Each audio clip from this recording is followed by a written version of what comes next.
This castle is well guarded, but I prefer you do not leave your room under any circumstances.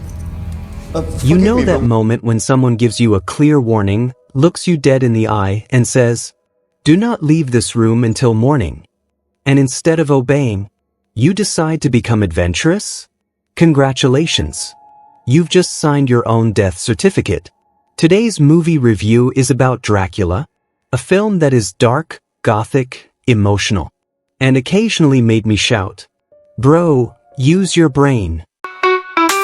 Silky creative, the vibe you need. Stories, music, and movies on. So I just finished watching Dracula 2025, and honestly, it's a visually stunning horror film with heavy romance, tragedy, and obsession baked right into it. But while the movie wanted me to feel fear and sympathy, there were moments I just laughed. Not because it was bad, but because some decisions in this movie were wild. Let's talk about the 3 scenes that stood out the most for me.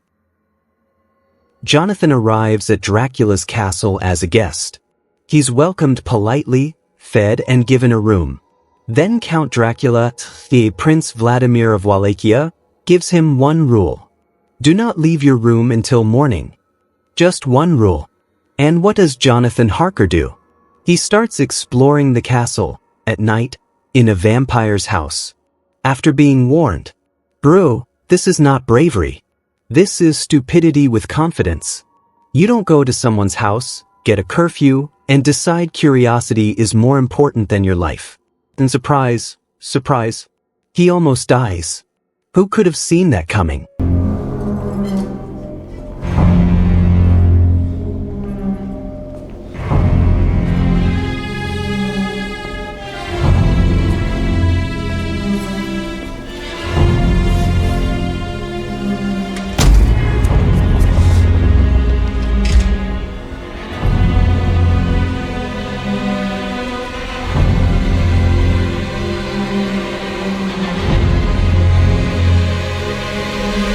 You should not have left your room.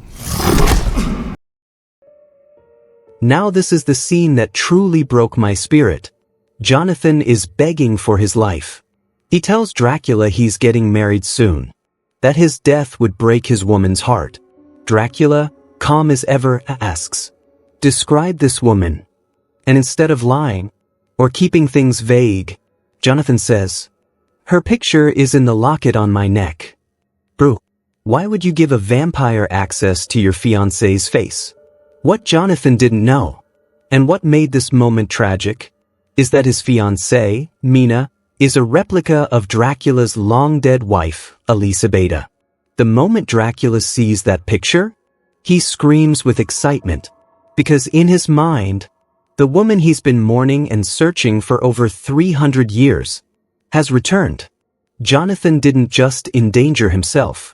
He accidentally delivered his woman to a vampire. Congratulations, sir. You played yourself.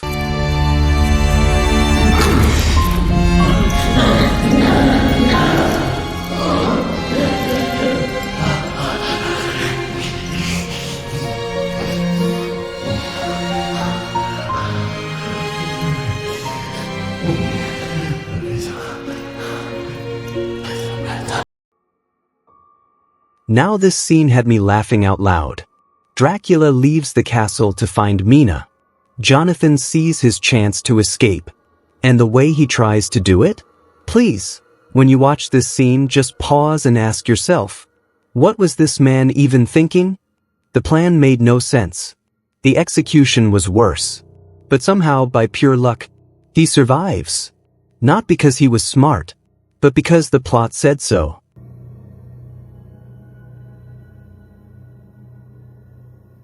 Now let's talk about the protagonist himself, Dracula. Honestly, I think Dracula loved in a way that was self-harming and destructive. Yes, he lost his wife. Yes, he waited centuries. Yes, his pain is deep. But his love became obsession. And that obsession caused unnecessary deaths, chaos, and suffering. People didn't need to die the way they did. Lives didn't need to be ruined. Pain doesn't excuse destruction. And that's where the movie feels unrealistic. Because love, no matter how deep, shouldn't justify terror.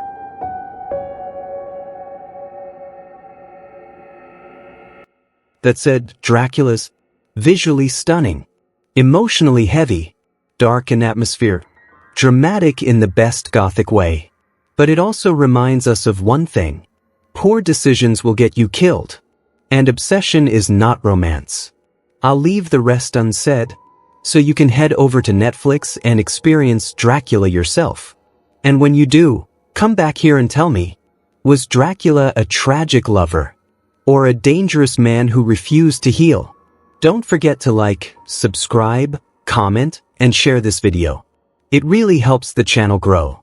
See you in my next review.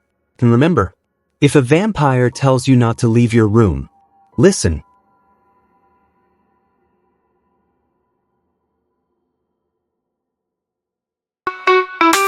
Silky creative, the vibe you need. Stories, music, and movies on.